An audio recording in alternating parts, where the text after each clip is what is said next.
Hey, this is Jersey.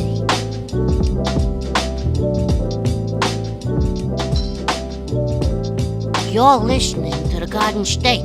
You're listening to The Garden State, the only New Jersey podcast that gives you all the news you need to hear this week. My name is Josh Sobo. My name is Josh Chomik. And I'm Jimmy Parks. Welcome back, everyone. What's up, guys? Nothing much. How you guys doing? It is Wednesday morning this week. We're a day early. You know, I stopped at Wawa on my way here to get some gas. It was like 5:55 in the morning. And there's a truck getting gas from, it was a business truck, and it was marked Alpha, New Jersey. Do you guys know Alpha? I do not know Alpha. No. And it just kind of caught me off guard there. I was like, where's Alpha? So I looked it up. It's way out, I believe 78, right near the Delaware. But I just find it amazing how there's towns I've never heard of. Wait, that's a town. I thought it was a business. I thought you were referring to a business called Alpha. Oh, no. Sorry. It was a marked business truck, and the location on it was Alpha, Wait, New Jimmy, Jersey. do you know Alpha? No, I don't. I'd never heard of it. I'm looking up right now. Look at the population of Alpha. Okay. Well, I'm guessing, 2,300? Wow, it actually is a real town. You're not joking. Alpha. 2,337. What did I just say? That's amazing, What Josh. did I just say? Did I say 2,300 or something? I think so. think Did so. I just guess the capacity of that town? Capacity? The population? My boy got... Holy cow. My boy- How did I do that? My boy guessed the capacity of Alpha, New Jersey. I would have just won so much money if I placed a bet on that. No, I think you would have lost because you said it was the capacity. I said population at first, though, then I said capacity. Same Hey, you thing. know, I'm looking at It's it pretty up- much the same. I'm looking it up right now. In Alpha, New Jersey, there's a metal dinosaur. Oh, really? Yeah, it's like a welded stegosaurus. No, wait, what's the dinosaur with the crown of... That's a pegasaur. No. It's a... what is it Wait, called? it's a dinosaur farm. There's a long neck. There's a T-Rex. Ooh, what's the big one? It's right next to alien-looking Phillipsburg. one. Shout out to I don't Alpha. know. If you're listening from Alpha, New Jersey. Yeah, I wanted to give a shout out to our Alpha listeners. I think that's a great way to start the podcast. And I don't know. I just saw the truck at Wawa and I was like, where is Alpha, New Jersey? Never heard of that. And it's fun to learn about new towns. Isn't it fun learning new things every day about Jersey? Yeah, of course. pretty cool. You got to be learning something new. Always got to be Googling. But welcome back to the listeners. We're back for another week of the Garden State Podcast, live from Elizabeth, New Jersey, at the Vintage City offices in our studio here. And we're back for another week. We have a lot of news this week. There's a lot to discuss. And there's a lot going on. I mean, if you're looking for an office space to rent out, Yes. do you know a spot that people could find? If you are, let's say, what's a made up business? Let's say you're really into being a liaison between alpaca owners and high-end alpaca groomers, and you happen to be located centrally in New Jersey, and you're looking for, hey, this thing's growing. I need a space. Yeah. Check out vintagecityoffices.com/Garden State. Hey, you might be able to get an office right here. Near us. Right near us. You can come hang out with us. Maybe you'll come knock on the window while we're recording. Don't do that. If anyone did that, I'd be... Or hold up a sign saying that the seeing blind dog is the... Seeing eye dog. Seeing eye dog is the dog of New Jersey. Dude, it's too early right now. That was an amazing moment. Whew. But hey, guys, before we get into the mailbag and into the news for the week, I just was curious. What did you guys do this weekend? I went to go down to South Jersey, visited my friend that I went to California with a few months ago, and then stayed overnight there. And in the morning, I went down one of my favorite roads in all of New Jersey, Great Bay Boulevard. It was awesome. I thought it was going to be Black Horse Pike. You guys, the two of you, we've been doing this for 2 years now. When you say things, say where it happened. This is a New Jersey podcast. It's like, Josh, every week, I went golfing this weekend. It was great. Where'd you go golfing? Where is the black... What were you just saying? Great Bay Boulevard? Where is that? It's in Tuckerton. He said the place. No, he said the road. Yeah, I did say the road. He said, I went and slept over at my friend's house, then I drove down my favorite road in New Jersey. Oh, Great Bay Boulevard. I think it actually might be a little like Harbor. Me and everybody I don't know. listening are like, where the heck in the world is that? Yeah, but for those who know, they know. That's true. Okay. Well, It is for I the don't know. I exclusive. guess I'm on the outside of the club, Jimmy. Yeah. I But I had a really good time. It was awesome. I saw your picture on Instagram, though. You posted, what region of Jersey? That's somewhere down the shore. So it's, I think, exit 58 on the Parkway. And it's was that like marshland? You took Yeah, it's like all marsh that goes out to the Great Bay. Yeah. Very cool. Josh? I was in North Carolina this weekend, boys. Very nice. I went out. I was in Wilmington, North Carolina, and we went out on a charter for 12 hours on Saturday. It was the day after Hurricane Lee passed through the Atlantic in that area, so the ocean was gorgeous. It was like a lake, like 40 miles out, but the hurricane churned up the ocean, so I couldn't catch all the big fish I wanted to catch. Aww. Caught a bunch of baby fish. Still a really fun time with the family. Got to chill and relax. Did that storm stay off the coast the entire way up? Yeah. So they didn't get hit with anything? It Some hit- rain? Yeah, just maybe some rain, but like Nantucket, they got some rain and some wind, but nothing bad. Maine got some waves, but then it made landfall in Nova Scotia. That's, Scotia. you know who's in Nova Scotia? Frankie McDonald. Frank Capslock, Frankie McDonald. Yes, sir. No way. He's a legend. But yeah, it didn't hit us, thankfully, and we had a really good time this weekend. And I watched football all day Sunday. Giants coming back, amazing, absolutely phenomenal. It was a good comeback. The Jets are just not going anywhere with Zach Wilson, and something needs to be done there. I finally watched the replay of Aaron Rodgers' injury. Okay. I didn't know you saw like something pop like that. Did you see it? Well, it happened so fast, so in the moment, no. But I guess if you go back and replays, You could should probably see watch it something. because it's. I know it was his Achilles tendon, but you see like the upper end of his calf, almost like a guitar string breaking. It just like kind of Really popped. I didn't see that. It, like popped out, like nasty. But yeah, it's been an abysmal year. I'm a Jets fan. I was raised a Jets fan. You know, think- that's Jersey roots. My dad, maybe I've told this story before in the podcast. My dad was at a Jets game, Jets Raiders, when my mom went into labor with my brother. So my dad lives and dies by the Jets. Wow. Yeah, he can't change teams now. No, it's like, yeah, I'm stuck. And I think it's fun though to root for Zach Wilson. He has a great defense. You just gotta I don't know, work something out. Just make it happen. yeah. I'm I'm not a Jets fan, but I'm backing Zach Wilson. I want to see him win. Yeah, I want to see him win too. I don't really watch football anymore, but if I do watch, I'd like to see him win. For me, it's just the relaxation of a Sunday afternoon with the game on. You order some food, put the game on. Yeah. It's all day football. It's beautiful. And if you're into college football, Saturdays too. Yeah, I can't make that commitment. It's a lot. It's a lot. I cannot make that commitment. It's too big. Jimmy, do you watch football? Not really. You know that. Do you have any teams in any sports or no? He watches tennis, don't you? No, I don't watch tennis. You play tennis though. I play tennis, but I don't watch it. I think it's too boring to watch. But, Tennis? Yeah. You didn't watch the U.S. Open? Oh, dude, I feel like the opposite. I don't know. I don't think I guess. Jimmy rather be outside playing tennis than sitting I inside always said watching that. tennis, and that's basically how I see him as a sports fan. I always said that about all sports, right? Like I'd rather play it myself than Makes sit and sense. watch. I am, however, I'm going to the Phillies game on Thursday tomorrow. Whoa! One of our lovely Phillies. One of our lovely listeners a few months back DM me on Instagram was like, "Oh, you always talk about Philadelphia on the podcast. Here's some Phillies tickets." What? Wait, hold on. You got Phillies Yeah. tickets from a listener? I Yeah. think you mentioned that to me. You're soliciting free tickets from our listeners, Jimmy. Yo, the Jimmy Phillies versus Mets. Wow. Listen, the Jimmy Parks Army goes strong. I'm not getting tickets here. Wait, Jimmy Parks Nation? Jimmy Parks Nation over here. Wait, we dude. gotta give him a I little- want free tickets. Hello, can I get free tickets? Dude, that's No, sick. they should be the Jimmy Park Rangers. Yeah. Whoa. If you want to join the Jimmy Park Rangers, you got to get him some more free It's a tickets. subscription fee. That's so cool, though, that someone gave you tickets. Yeah, I'm stoked. This was like months and months ago. So Did they pick the day for you? they did. Or so are you going with them? No. Oh, so they just gave you tickets. Yeah, I got 2 tickets. So Damiano, one of my best friends. You and the Dom. What if you get murdered? What He's if a this is big like Mets setup? fan. I don't know. There's Wait, a lot of witnesses. Timmy. It's in public. Make Damiano wear lots of Mets gear. I told him he's not allowed to. Make him dress like No. hardcore Mets. Absolutely and you wear a not. Phillies cap. Because my dad is again, diehard Jets fan, diehard Mets fan. Yep. Like, lived through, big fan in '86 when they won the World Series. That era, that's the era I imagine my dad in as a Mets fan.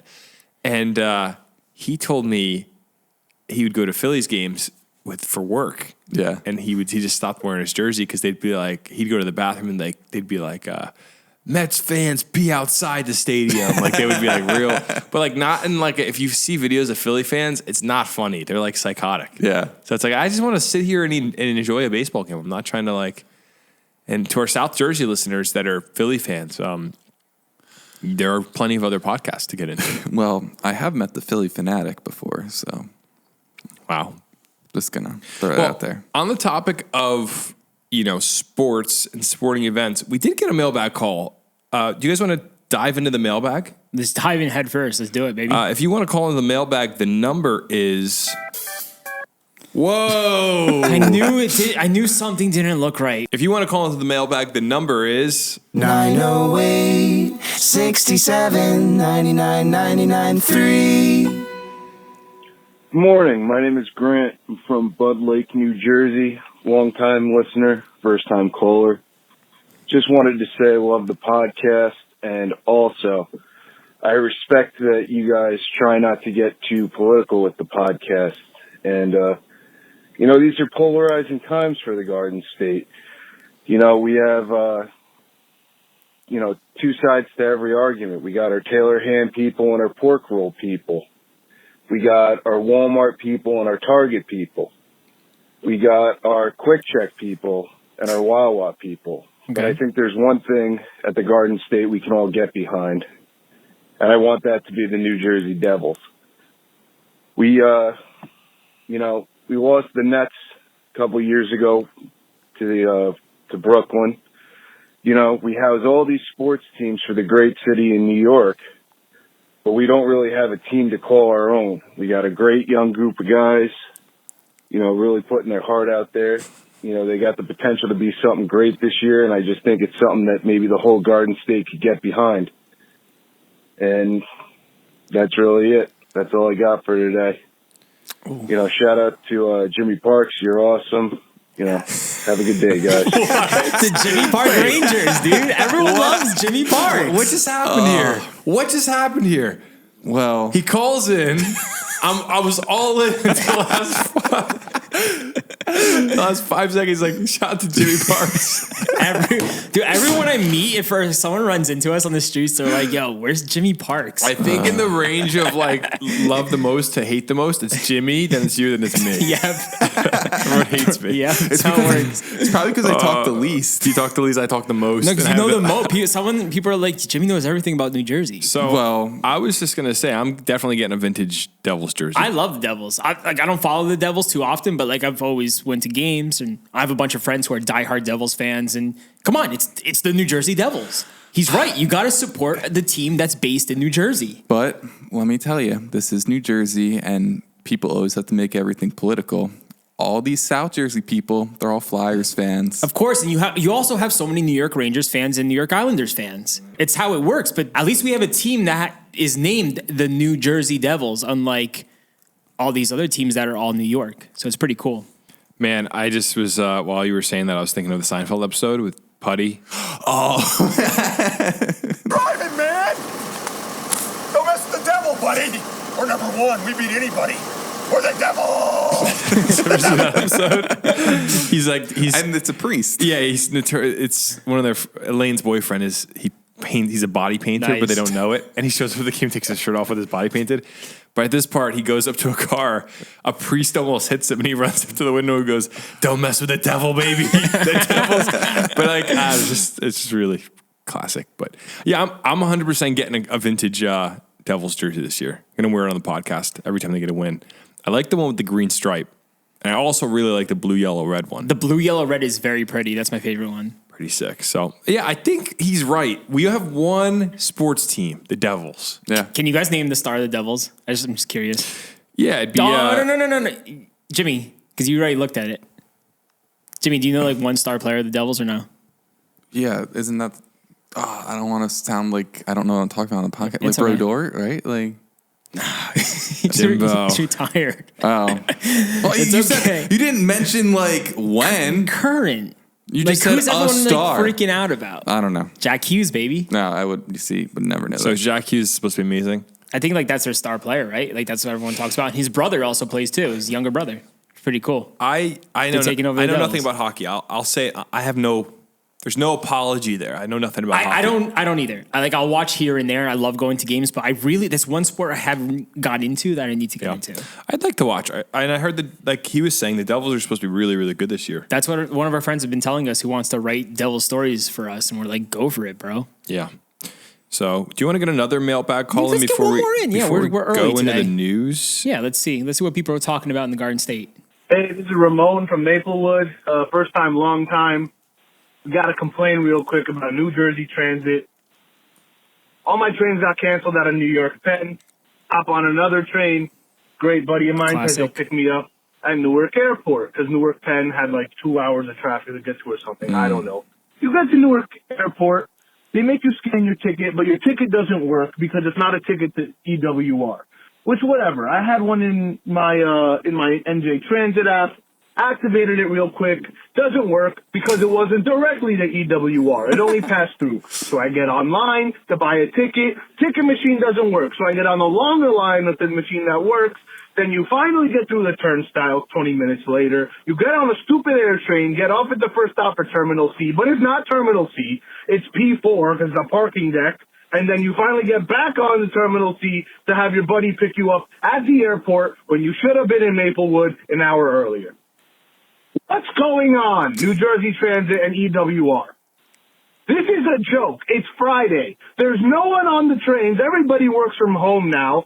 Why is everything canceled all the time, and then I have to pay $8.25 to get into the airport? That's free to get into if you just drive to the airport, to then go through the airport to get picked up, because you can't get picked up at the airport train station because it's not a real train station, but it's a train station. Well, yeah, it's the airport. Make it make sense.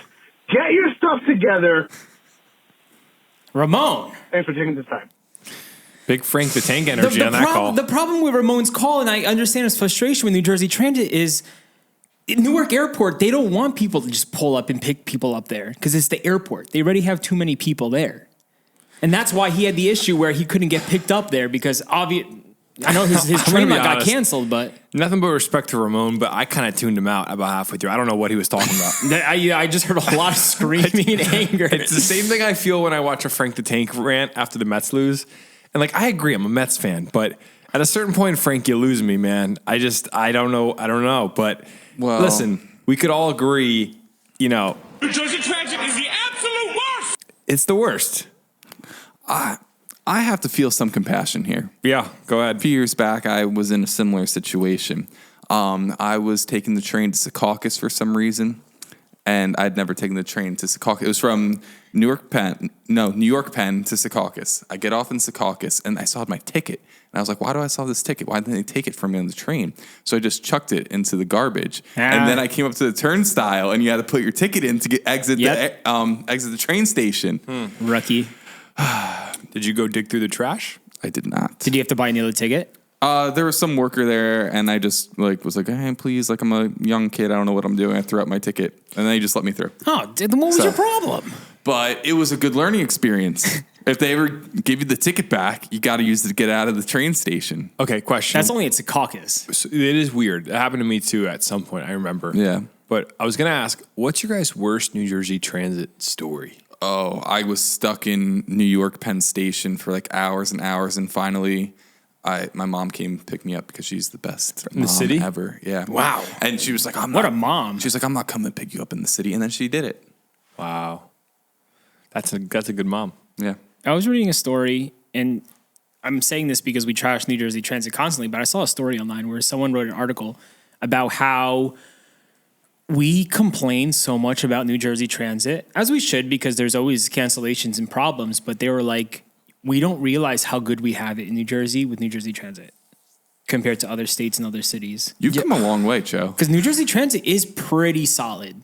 Like the amount of places in Jersey you could just get on New Jersey Transit and get into the city within an hour, it's pretty reliable. There's cancellations, there's problems, but like... It's everywhere. It is a pretty good system. And it made me think. I was like, wait, maybe I should not complain so much about New Jersey Transit. Devil's advocate. Yeah. It's pretty good compared to what? Compared to Ohio? Compared to California.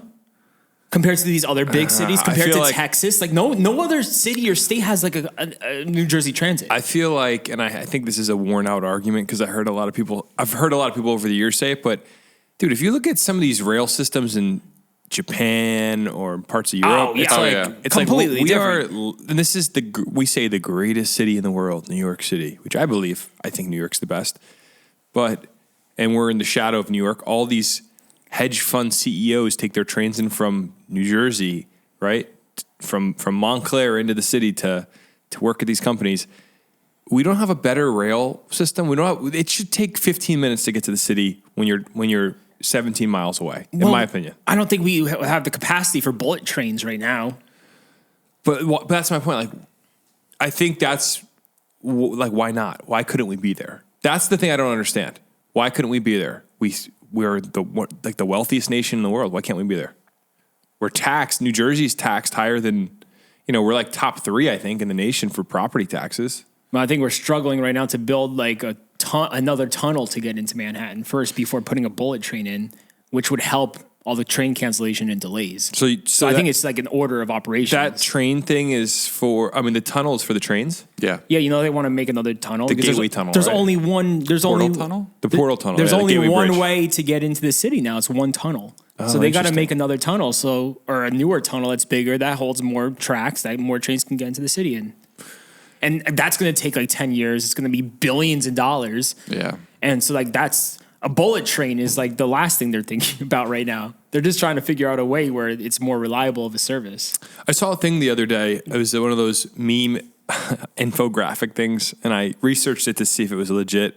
And it seems like it was, and it was just about how the Golden Gate Bridge was built in 1930.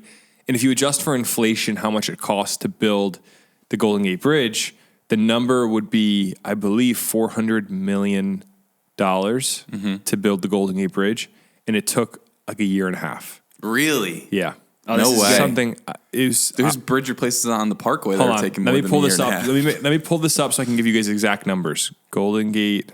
All right, so here's what it says. The Golden Gate Bridge, built in 1937, if you adjusted for inflation, it would cost $700 million in today's dollars. So I was totally off. It wasn't 400 or 700. That was 1937. Obviously, again, that's adjusted for inflation. It probably cost more like, I don't know, maybe like $80 million at the time. Who knows? It took 4 years to make. So 4 years, $700 million. Recently, California put suicide nets along the Golden Gate Bridge because it's so common that people jump off of it. It cost $400 million and took 6 years. So if you compare Are they saying the construction of it took 6 years? Yep. How? I It's just don't a know. net. I don't know. I have no idea. But it took 6 years to put the nets on and $400 million. And the bridge itself took 4 years and $700 million. So it's Doesn't like, make any sense. when you think about, I guess that kind of relates to, you're talking about the bridge. I think things are just, these major metropolitan areas have become, things take forever. Yeah, everything. Like the Pulaski Skyway, I think it's still under construction. Bro, yeah, all these areas are going to be under construction for like 20 years and and by the time they're done, it's going to have to get reconstructed again. Everyone, give me that construction job to put nets on the Golden Gate Bridge for 6 years. That sounds great. Hanging from a harness in San Francisco. It sounds pretty awesome. For 6 years? Come on, bro. That's pretty great money. Probably a beautiful view every day. In the fog.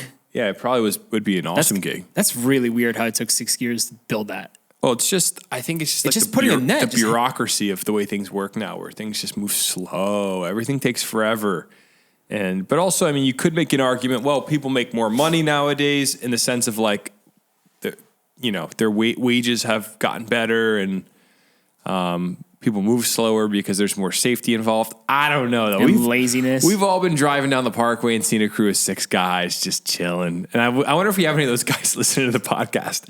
When you're like driving on the Parkway and there's workers. like 6 dudes just chilling next to a cone. There's always they're watching the one guy. The one guy's working. You're like, the one guy's working. All the other guys are just sitting around drinking their coffee. What's going on here? Bro? Love it.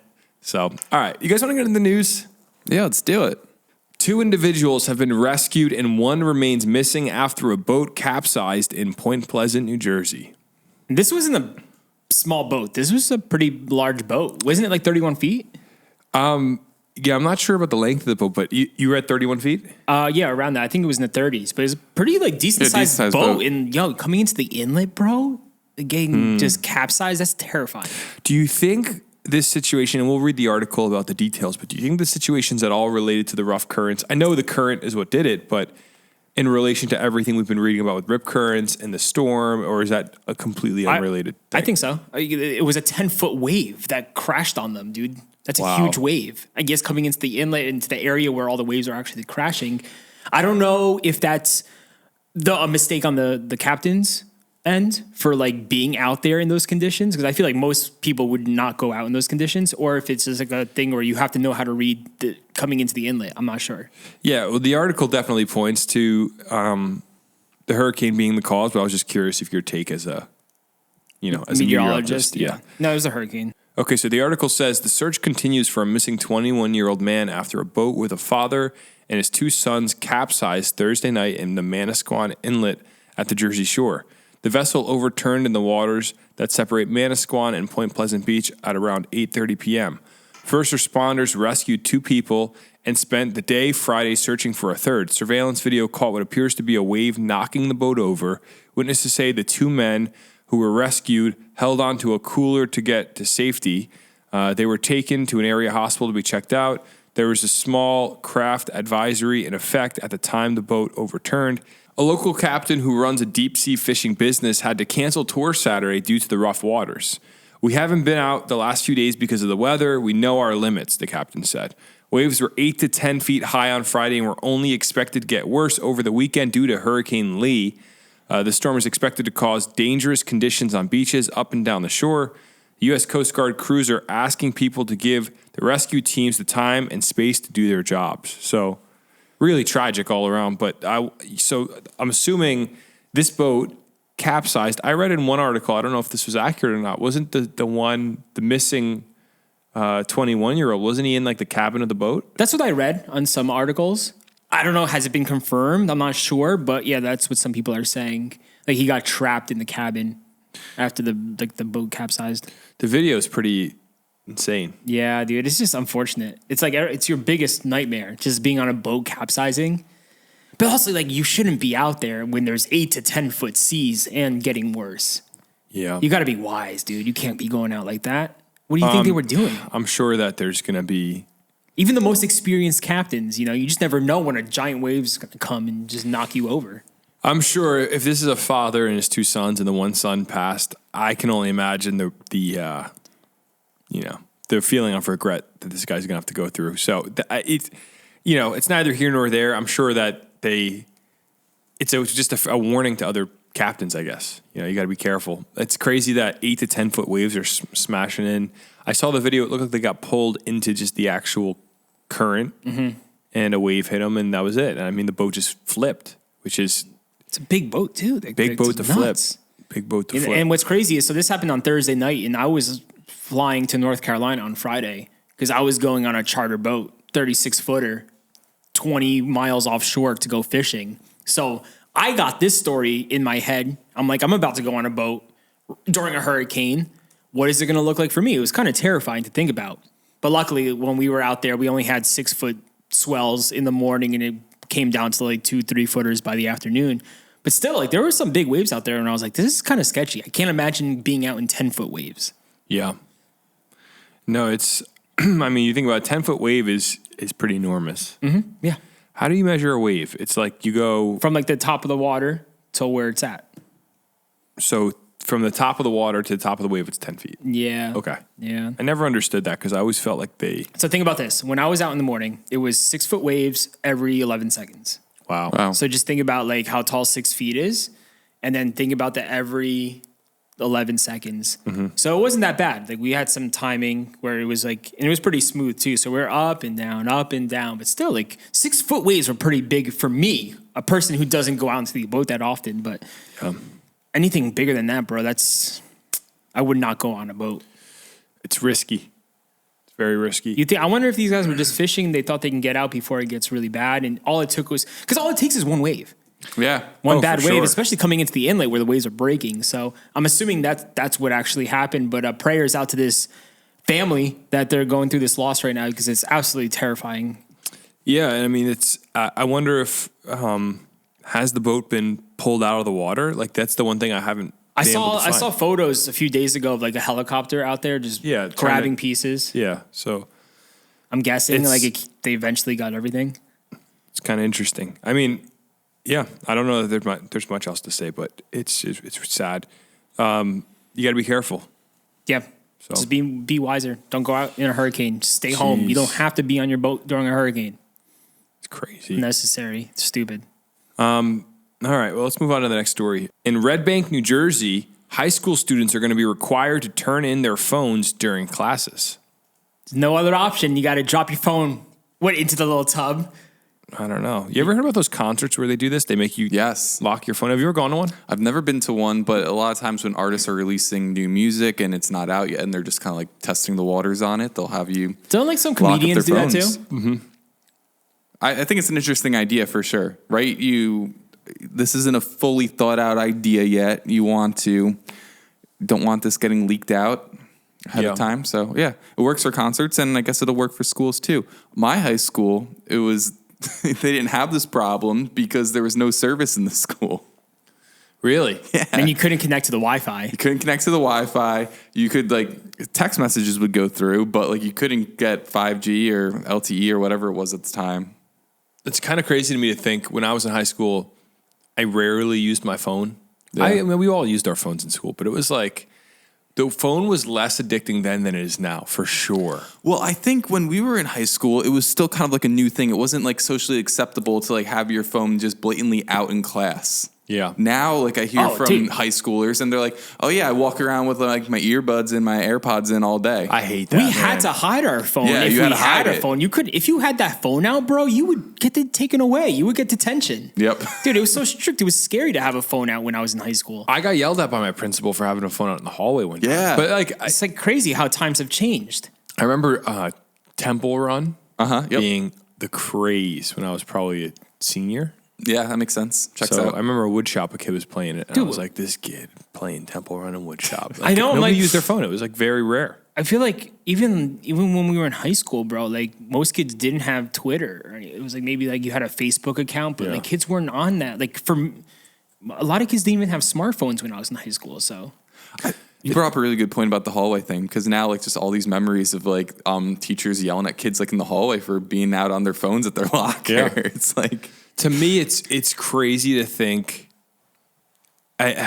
We definitely grew up in a different generation, and we're in our 20s. So to compare ourselves to, I mean, you're 30 now, right? yeah, I'm in a different. Oh, sorry, I'm you're in a old. different bracket, different tax bracket. Yeah, back when I was in high school, we didn't have smartphones, boys. No, but it's weird because I graduated high school 12 years ago, maybe. Right, and I'm 10, maybe, maybe I don't know the numbers. You're 11, but you look at it, and the world is different. Kids were respectful in my school. They were like, "All right, I can't use my phone, whatever." I don't know what was going on. It's just different. Kids nowadays are ruthless, man. They don't care. Maybe that's a generalization. Maybe they're pretty good, but I feel like with the phone thing, for me, I never really used it in school. And yeah, there's no need for a kid to have a cell phone in school. So that's why when I hear about a high school taking away phones from kids, I think that's great. Let the kids focus on the schoolwork and get off the phone. They're going to be on their phone the rest of the day when they get home from school. Yeah. That's another 6 hours on your screen that you don't need. So this is great. Read the article and then we could share our opinions, but Sure. I don't think this is a problem. It says a local high school is taking on cell phones, the distractions and even the distress they can cause by implementing a new policy for the school year. At Red Bank Regional High School, all students have to leave their phones inside what educators call a cell phone hotel during class. It's so cute. The new policy is the brainchild of English teacher Cassandra Dorn. I can just picture, and shout out to Cassandra Dorn, I'm sure she's a great teacher, but it's always an English teacher. And if she came up with a cell phone hotel, she's probably the same English teacher that's like, why was the lamp blue? You know that whole thing?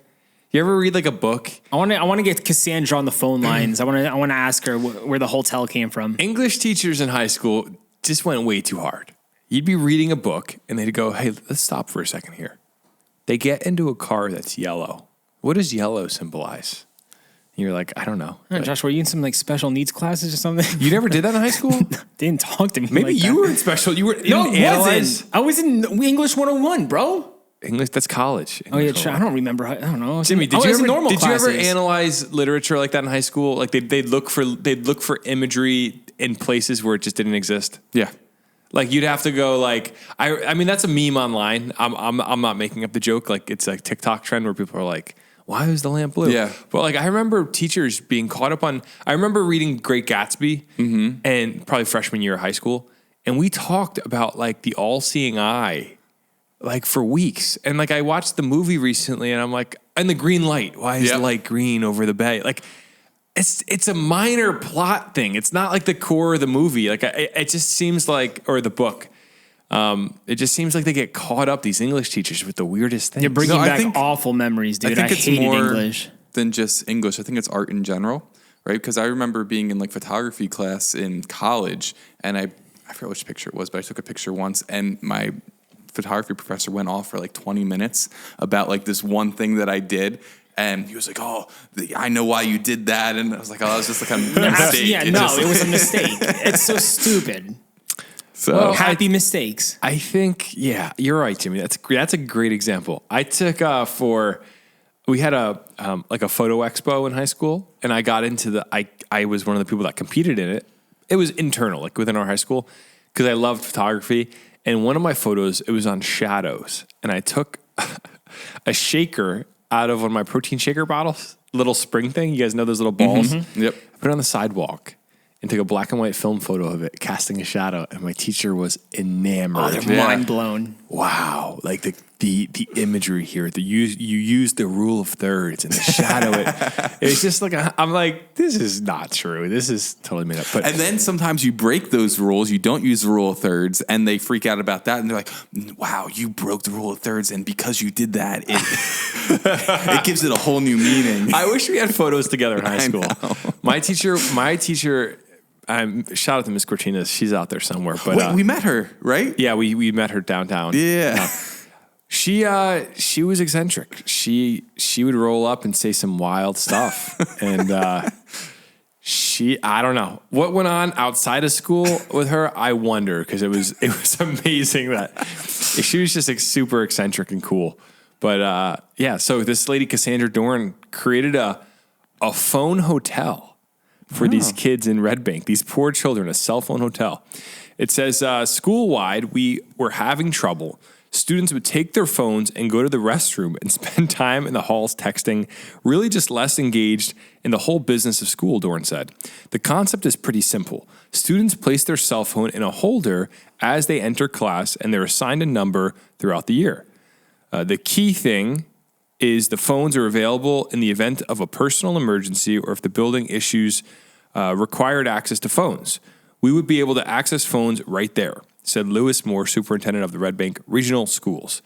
The new initiative has gotten mixed reactions from parents and students. My biggest concern would be if there was an emergency that they wouldn't have their phone available to let anybody know that there was one. Then again, would they have time to get their phone? Parent Susan Morrow said. Here's another quote. It says, I think the teachers, they give you a little bit at the end of class to go on, and it gives you breaks, so it doesn't really matter to me, student Gianna Morrow said. That was the daughter of that woman, I'm assuming. I think it's excellent. I'm really excited for the kids to just be able to connect when they're in class and have it away from them so they can focus on their teachers, another parent said. So there's mixed reactions. What do you guys think about this? I think it's brilliant. Kids are already on their phone. Everyone's on their phone too much. So God forbid a kid has to put their phone away for 40 minutes, which is like the average time of one class in high school, and not look at their phones and be able to actually focus on their teacher and learn something. I think that's awesome.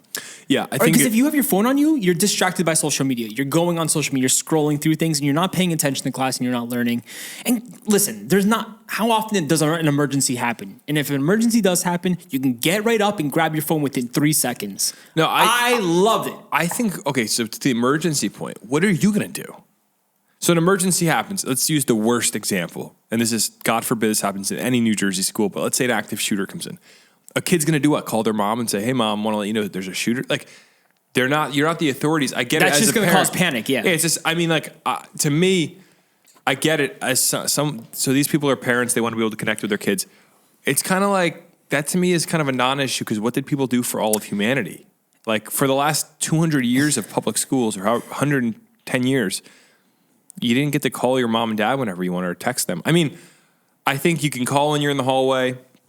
You know, if it's in a box in the classroom, if there was, God forbid, like a bomb threat and you got locked down in the classroom, I'm sure the teacher would distribute phones and say, hey, you can call Yes, dude. But to me, it just, I think these phones, they're, you know, we sound like old people, but it really is an issue. I saw the U.S. Surgeon General said he recommends kids don't get social media till they're between 16 and 18 years old, which is kind of interesting because of your brain development.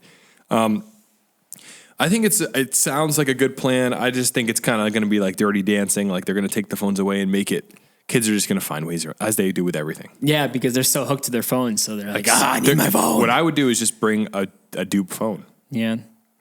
I mean, like, yeah, you can bring a dupe phone and probably get away with it. But at the end of the day, does that make you, I guess, like, as a student, it would probably excite me being like, maybe I should be off my phone more. Maybe I should pay attention in class. I think if everybody was given their phone in, there would be kind of a camaraderie of, all right, nobody else has their phone. I'll try to live without it. As long as the teacher's not on their phone, you know, like I feel like some teachers could just be like on their phone during class while a student is like giving a presentation or something. As long as the teacher's not like hooked on their phone, I think that would give the kids more ease to hand in their phone. Yeah, I could agree with that. I think it might be wishful thinking, but I think it's a cool plan to try out and see if it works. I think we're going to see a lot of conversation around cell phone usage in the next decade. It's going to be, mark my words, from 2023 to 2033, I think the way minors interact with tech is going to dramatically change. I'm scared to see where that goes. In a good way, I think. I'm hopeful. We'll see with AI too. I'm optimistic in some ways, but yeah, I mean, I saw a TikTok the other day where this guy was having an imaginary conversation similar to the ones we had with our parents' generation where I don't know if your parents ever smoked, but there's you ever have a conversation with someone where you're like, you guys smoked everywhere? Like that's like a common cliche of like, you guys would smoke in restaurants and they were like, well, everybody was doing it, you know? And he was kind of making this bit and replacing it with phones and social media. Like, so wait, hold on. You had social media when you were 12 and then he's like, yeah, everyone was doing it. And I think the point kind of is like, I do think we're going to reach a point, and this sounds super, from a thought perspective, kind of progressive. Like, I don't know if that could really happen, but I think we're going to reach a point where we're going to have, things are going to shift with the way we interact with technology. Yeah, I believe it.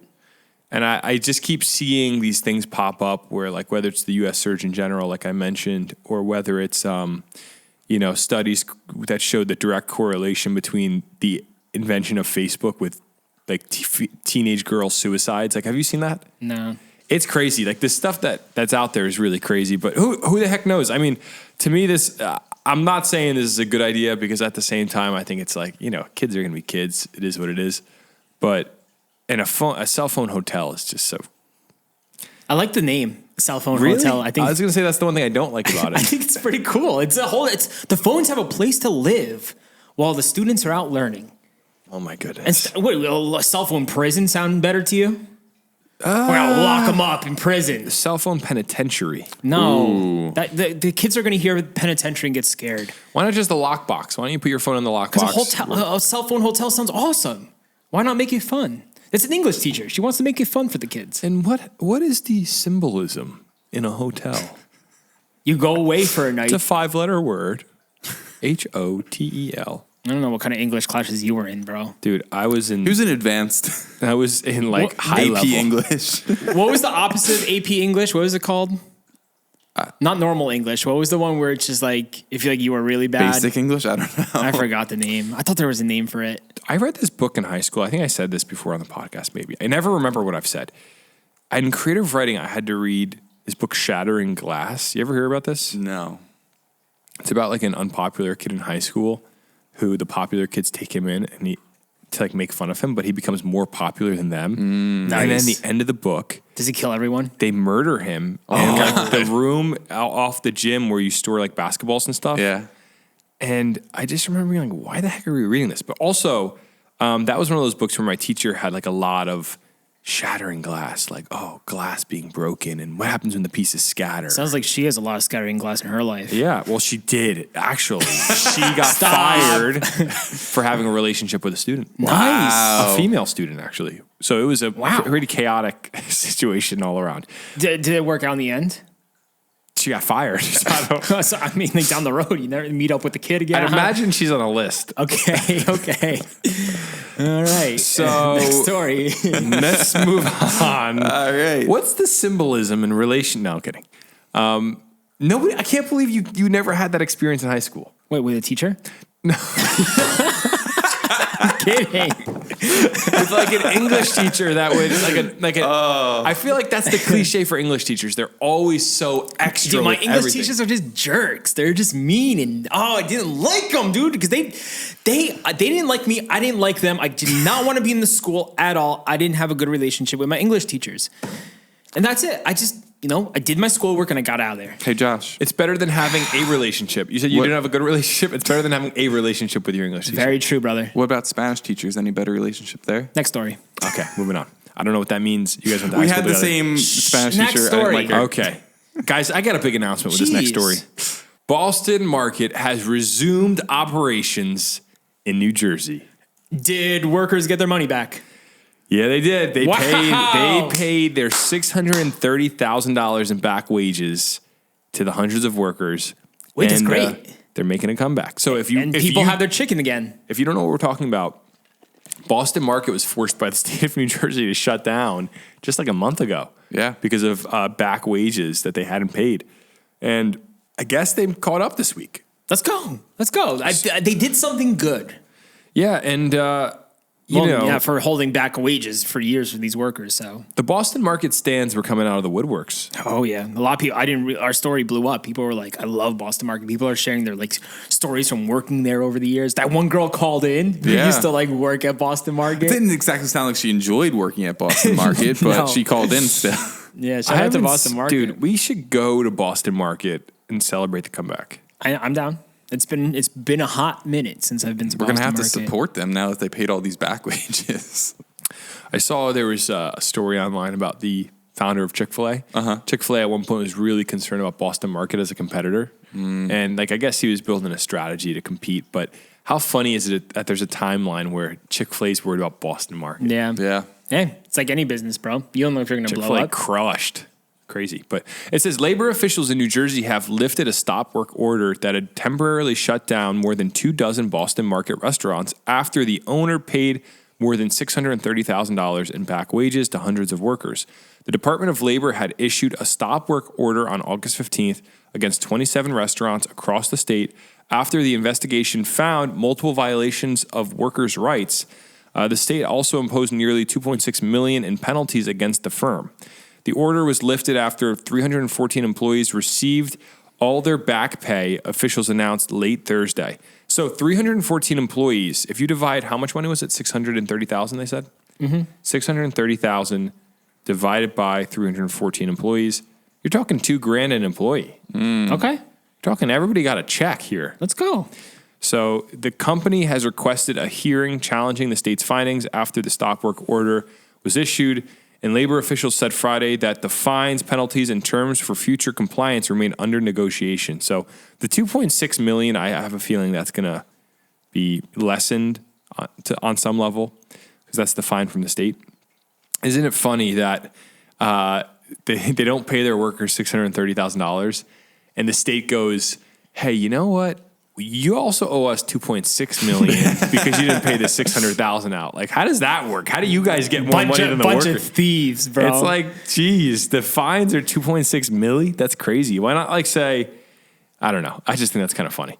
So, state officials have said the investigation began in November when a worker at a restaurant in Mercer County filed a complaint with the Labor Department. Subsequently, nearly 36 additional complaints were received naming several Boston Market locations in New Jersey. The Labor Department's initial findings included citations for unpaid or late payment of wages hindering the investigation, failure to pay minimum wage, records violations, and failure to pay earned sick leave. So they just sound like scumbags. Shout out to that one employee back in November who made the complaint and really brought this to life. Yeah. And they just saved a ton of their other coworkers some money and also saved the company. Yeah, I mean, stand up for what's right, I guess, right? Hey, if I was working and not getting paid and being treated unfairly, I would definitely stand up and say something. I'd be taking chicken home with me. I wonder, yeah. I mean, I probably would too. Yeah, it's a crazy situation. I can't believe they actually paid it out so quick. I guess when your feet are held to the fire and you're shut down. Yeah, and you're shut down. You're like, all right, I either pay this or I'm done forever. Yeah. And they probably have the money. They're just being cheap. They have the money. It's the Boston market, dude. Dude. You know how much money they make? You know how much people buy chicken from there? When we talked about this last time, someone commented on our Instagram video and they were like, I placed an order at the Union Boston Market today on DoorDash. They accepted my money. He's like, I went to pick it up and the doors were locked. I can't get my money back. That's another complaint. Oh, DoorDash, man. It's so man. funny that they were still accepting orders.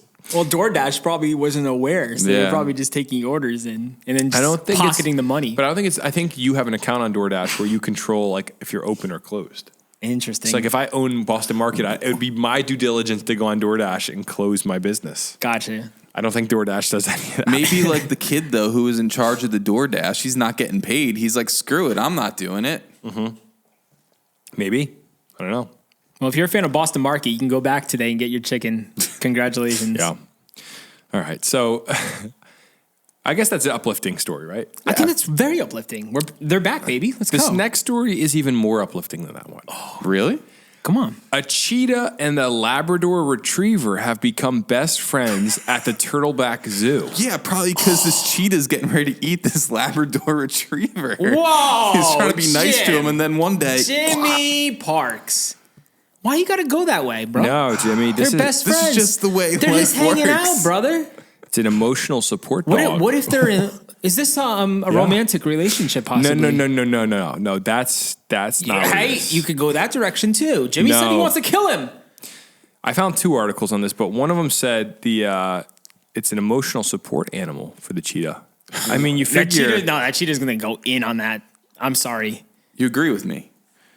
Maybe. It says Nandy, a cheetah at the Turtleback Zoo in West Orange, New Jersey, has a surprising best friend, Bowie, the Labrador Retriever. You guys got to see the photos and video. It is pretty cute. I'll give this story that. Wait, why is there a dog at a zoo? Well, let's get into the story and see why. Let's find out together. It says they've been together since they were just a few weeks old. Zookeeper and animal trainer Charlotte Trapman O'Brien tells WCBS, Bowie has a very important job here, which is to be kind of her confidence builder. So Bowie, my boy. Does she need a confidence builder or a cheetah? Cheetahs are known to be shy creatures, so the zoo provided Nandy with Bowie to help build her confidence in public. Bowie, who had training comparable to a therapy animal, is able to reassure Nandy that she is safe and, more than that, to be her friend. The pair have been inseparable for more than a year now and love to wrestle in the snow and share their toys with each other. Cheetahs are naturally skittish by nature, so one of the things that allows us to bring her out to do educational presentations like this is to have Bowie by her side, Trapman O'Brien explains. So no matter what else is going on, if something startles her, she needs to look at him and needs to be calm.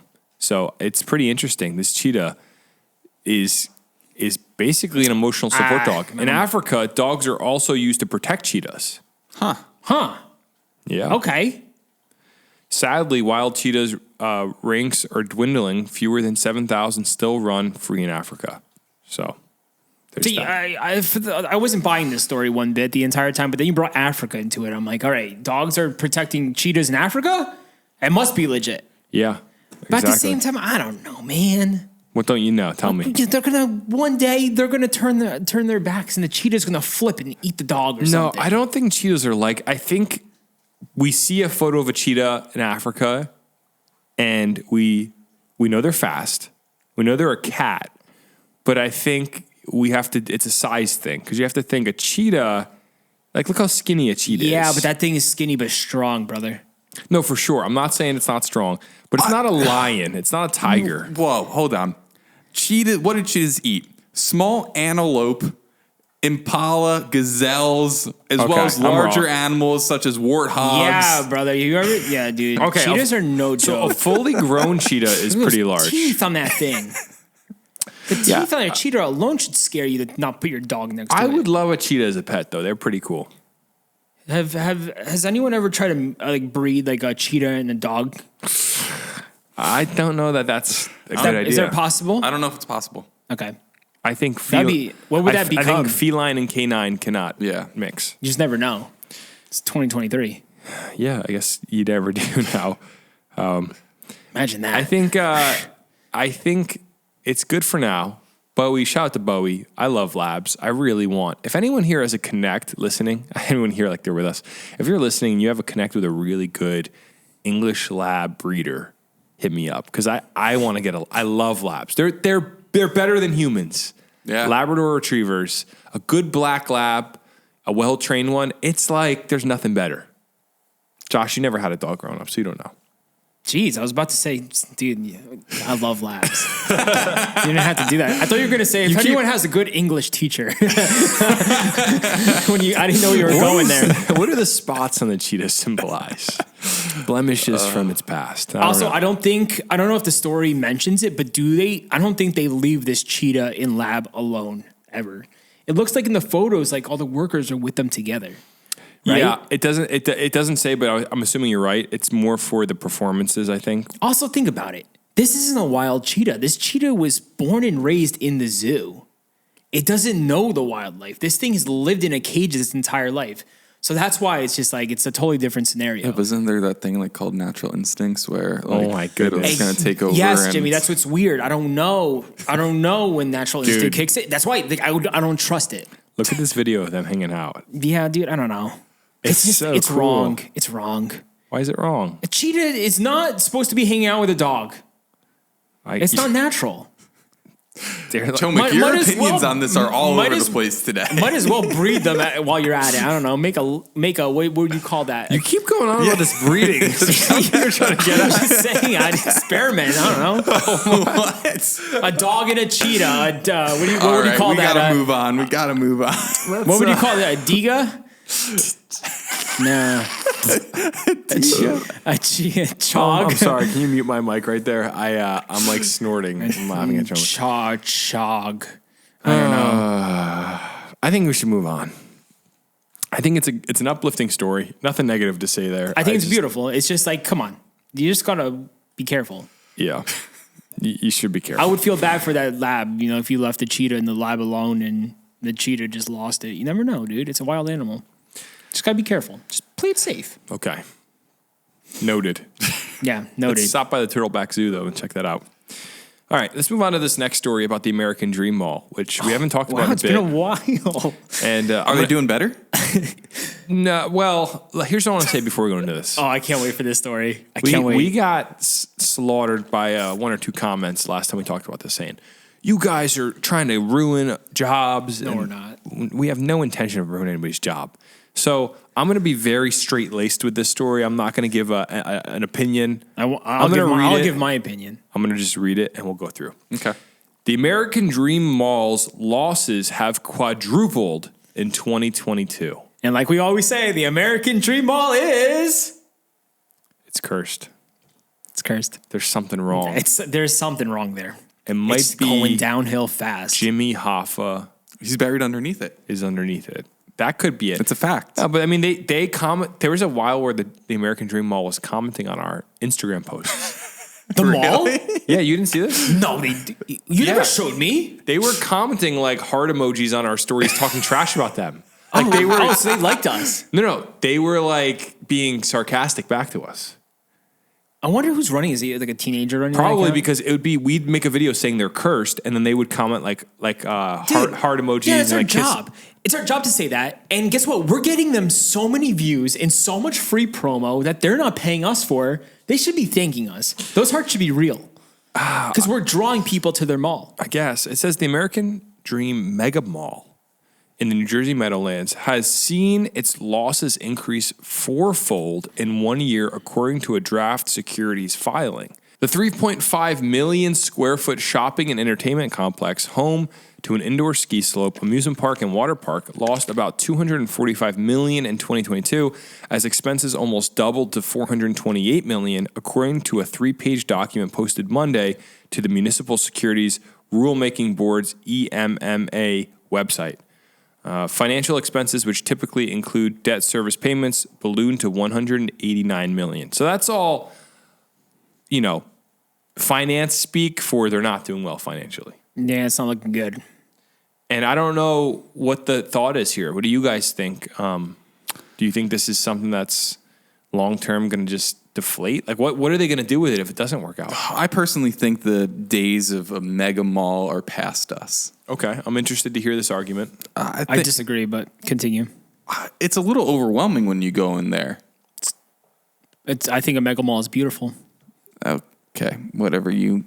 Well, you guys continue. You grew up Let me hear it. Going to malls like on Friday nights too, so I think it's a little nostalgic for you. Yes, but I think the trends, the way they're going, it's not for the in-person stores like this. No, bro, but like let's look at trends since COVID. Like malls are on the rise now, dude. Are they? Yes, retail is on the rise, which is surprising. I didn't think it was. But they're saying there's like another boom of malls coming soon. Like malls are not going anywhere anytime soon. I don't know. I was in Sportsman's Warehouse the other day and it was empty. People are still going to malls, dude. Where were you? I was at Sportsman's Warehouse the other day and it was empty. No, that's not a mall though. Yeah, but it's a what store. I don't even know what that store. What is that store? It's exactly a sporting goods store. Yeah, I go to Dick's if I need a sporting goods store. Okay, so a few things on this conversation. I think we have to differentiate a mega mall, which would be like King of Prussia or American Dream, from, of course, Short Hills. Well, I guess Short Hills is a bad example, but Menlo Park, Woodbridge, Cherry Hill. Well, yeah, these places have amusement parks, water parks. So there's other factors to them that would draw in eyes other than just being like the Livingston Mall, which I don't know if you guys have been there, but different experience. Yeah. Yeah, and I looked up what Josh was saying, and here's what it says. In a report published in June, CoreSite found foot traffic in top-tier malls was up by 12% in 2022 compared to 2019, while traffic in lower-tier malls was up 10%. So there is something to what Josh is saying, and I like that they use 2019 numbers instead of 2020 because COVID, obviously. Yep. So foot traffic in malls is moving upward, which is kind of a weird thing. So that's why I was shocked to hear the American Dream they quadrupled their losses. Maybe this year it's on the rise. Who knows? We will get that report eventually. But also, at the same time, why don't we go to American Dream Mall? It's because no one wants to go to the Meadowlands. Yeah, I was going to say, it's such a wreck to get there. It's annoying with the traffic. You can't go on the weekends because football or there's a concert. Good luck parking there. I think it's just in a terrible location, and that's where they went wrong. Yeah, I really don't like the Meadowlands. I don't like how it's just, it's a meadowland surrounded by highways. Also, your Bergen County blue laws. Yeah. On Sundays, so the stores can't be opened. So there's some losses right there. That's on a good a point. weekend when everyone's going to a mall, like, let's make a mega mall in Bergen County. Genius. Yeah, you make some good points here. I don't know. I think that maybe it's just part of building a business is you have some negative years and then you make your comeback. I think it's the location. I think the biggest part is the location because it sounds like Garden State Plaza, who's also in Bergen County, they do great. I think no one wants to go to the Meadowlands. Straight up. But here's the thing. That's why I'm not going. I talked to someone from Michigan the other day on the phone for work, and they were saying, "Yeah, we visited New York. We came out to New York and for a family vacation." And I'm like, "Oh yeah, where'd you stay?" And they were like, "We stayed at the hotel across from the American Dream Mall." And I was like, "Oh, interesting." And I guess they commuted in every day when they wanted to go to the city, and they wanted to see the American Dream Mall. So I do think it's a tourist trap. We are, it's like living in Italy next to Rome going, why do people want to go see the Colosseum? Well, you're like, well, you've lived next to it. The same way we don't go to see the Empire State Building. Yeah. Like, there's people that want to come see this, and it is tourist dollars for the state, I think. But I'm not going to go there just, like, if I need to go to Gap to get a pair of jeans, I'm not going to be going to the American Dream Mall. That's not the function of the mall, in my opinion. Yeah. That's Garden State Plaza, that's Menlo, Woodbridge, all those places.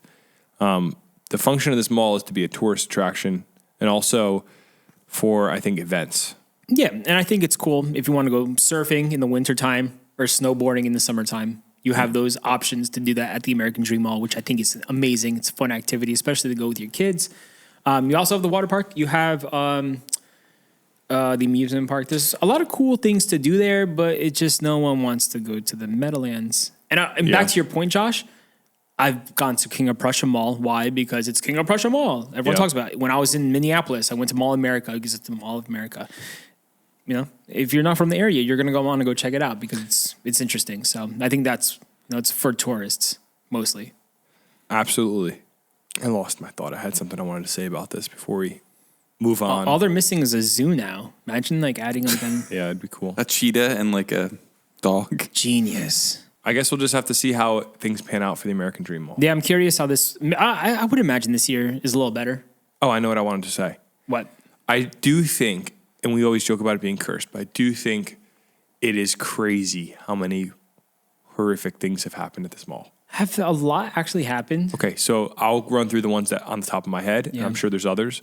The first thing was while they were building it, there was a guy driving a golf cart with paint cans on the back of it, and something went wrong, and he crashed into an 18-wheeler and was decapitated. Yes, next. Dead.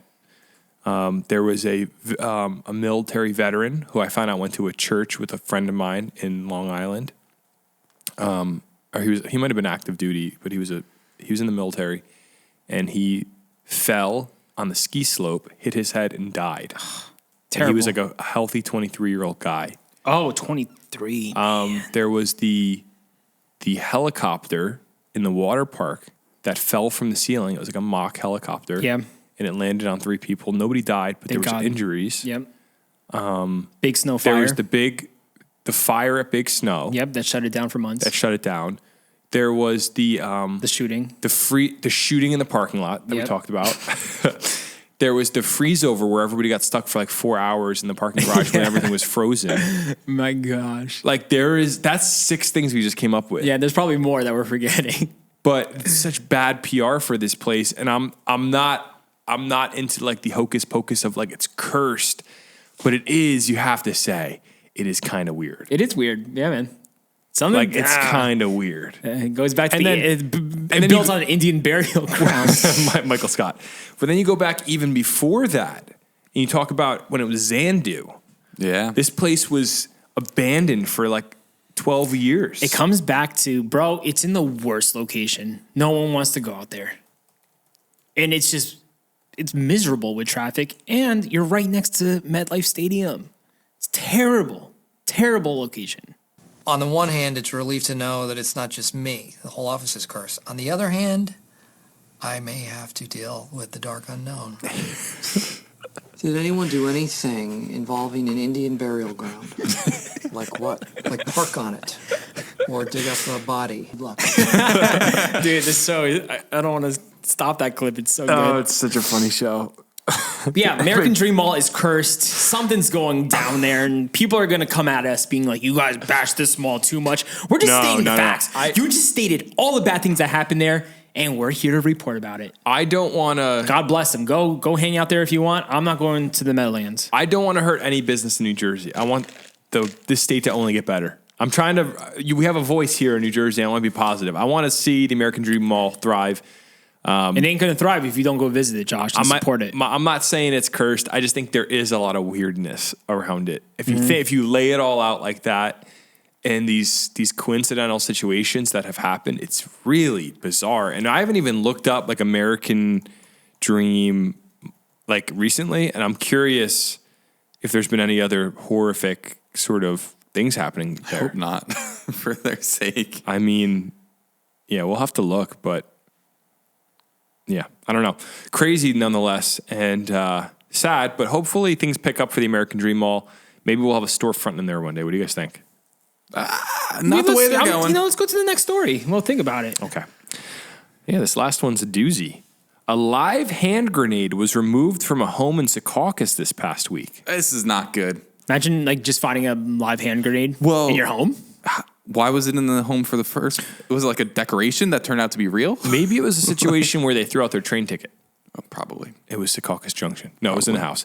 It says a bomb squad unit was tasked with removing a live hand grenade from a home in New Jersey Thursday night. Secaucus police said one live hand grenade was secured by the Jersey City Police bomb squad along with some ammunition that appeared unstable.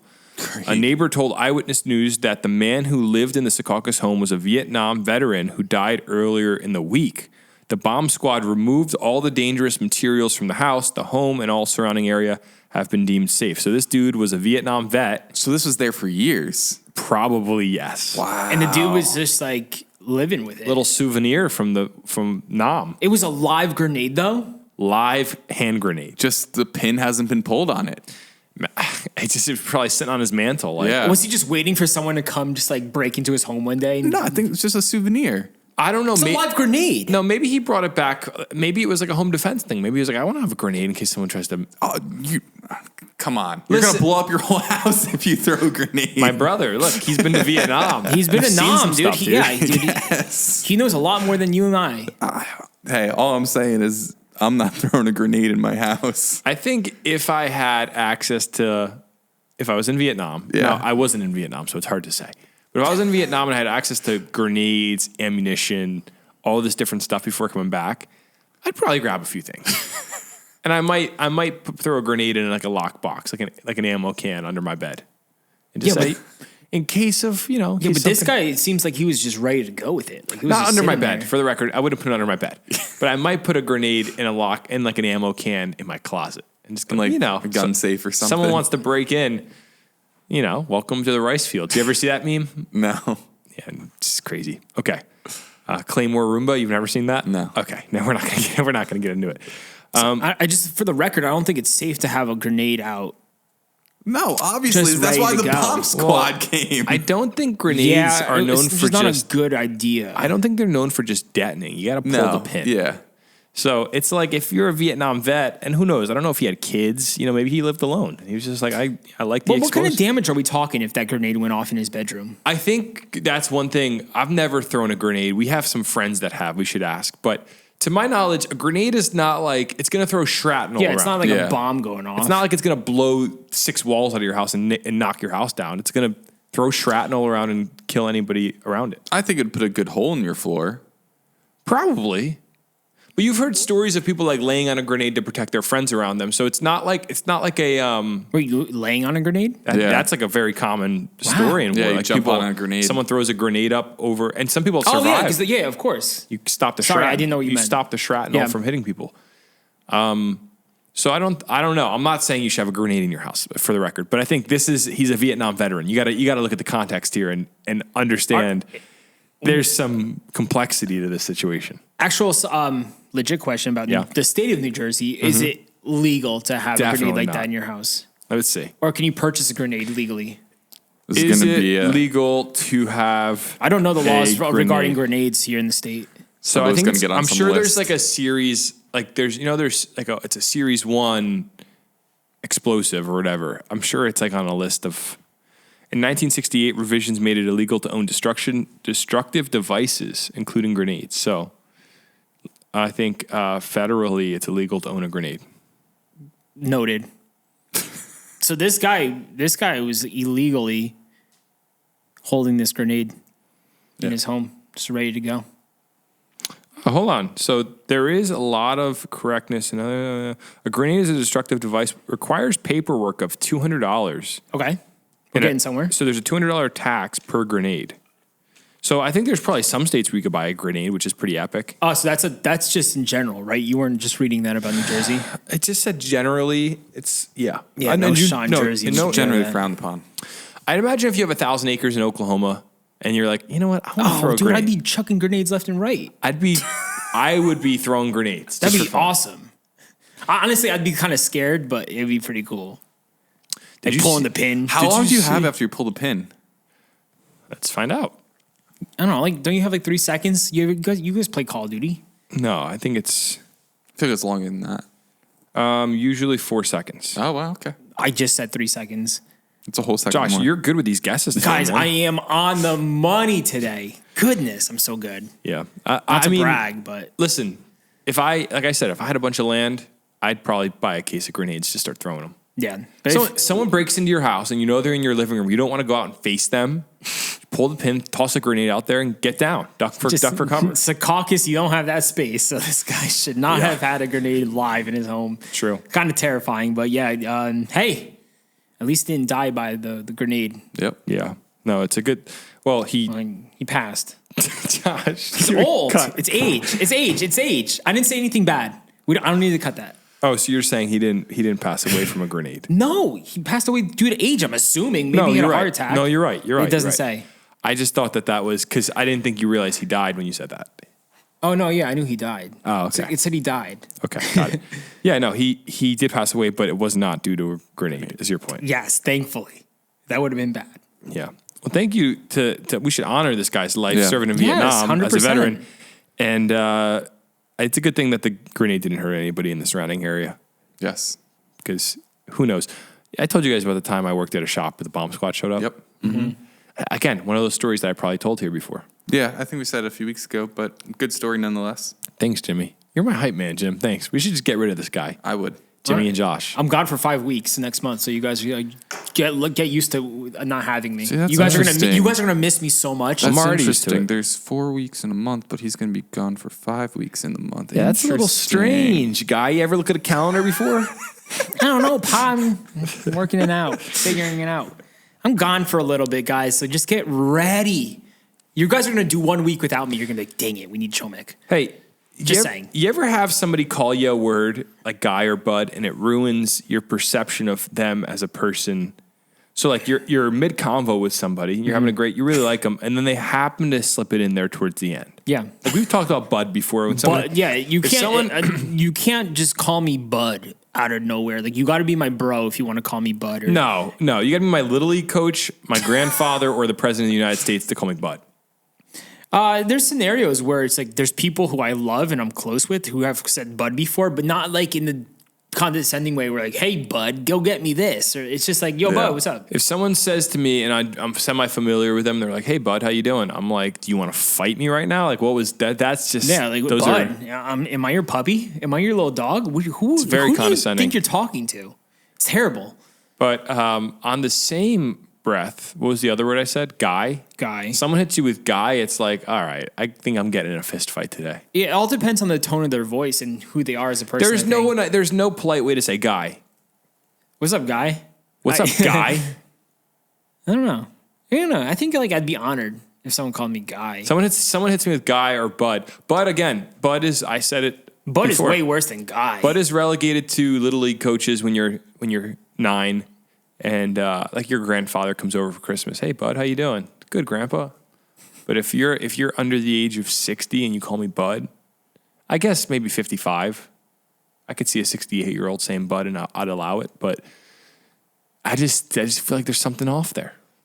It's not a good word for That's me. when you at reply, least. I'm doing real well, squirt. How you doing? Yeah, Squirt. little man. Little man, what's up? What's up, little man? It's great. It's just you always got to come back with like, and just add little in front of man. It's just so good. What's up, little man? Little man. All right. Well, with that, that's the end of this week's podcast. Thank you to everybody who joins in every week and listens. Hey, we have a special little announcement for you. We are restocking, I should say, our hoodies for the fall. We have gray ones and green ones coming into stock. People always ask about the hoodies. Yes, we're wearing them right now, and they're so comfortable. It's been a minute. Yeah. It's been hot. We haven't been wearing hoodies. If you'd like early access at a hoodie, we restocked them. Today, but we are receiving them early next week. So if you order, you'll receive it sometime next week. Yeah, maybe later in the week. We just want to tell you guys here first before we let social media know. So everyone listening gets a shot at buying them before they sell out, because they probably will sell out. Yeah. Very limited stock of the green and the gray hoodies. So go to our website, thegardenstate.com, if you want to get a hoodie today. Please. And you'll probably get it in like a week or two. It's excellent. Perfect time for fall and winter. Yes. Very comfortable. And with that, that's all we had this week. Any closing thoughts, Jimbo? I'm excited for the weekend, I think. Okay. And it's been a busy few weeks at work, so I'm looking forward to this weekend just doing nothing. Jimmy, foliage check for the listeners at home. Yeah, how are we looking, Jim? When are we looking at actual foliage change over these next few weeks? I'm thinking mid-October for significant change. Okay. All right. And these cooler mornings, are they going to have any impact on all this? Oh, yeah. That's how it all gets going. The trees are like, oh, it's fall. Mm-hmm. So it's amazing. We get beautiful fall in New Jersey, I feel like. Josh? Yeah? What were you smirking at? What are you talking about? You want to say something? I'm just thinking about like Jimmy Park's Rangers. Like Jimmy, you're gonna go work on your fan base this week or something. love him. You got to make like a page called the Jimmy Park's Rangers. No, like, I think one of the a fans community. should. Yeah, If like a someone makes- Facebook group. Like a Facebook group where you guys can all talk. You guys all meet at a park one day. Just, I don't know, plan to take over the world or something. And All right. I'll Well, join. with that, we love y'all. We'll talk to you guys next Friday. Have an amazing weekend. Enjoy the weather. Get out to Ort Farms and pick a pumpkin. And we'll see you next week. Love you guys. Later. Bye. You're listening to the Garden State.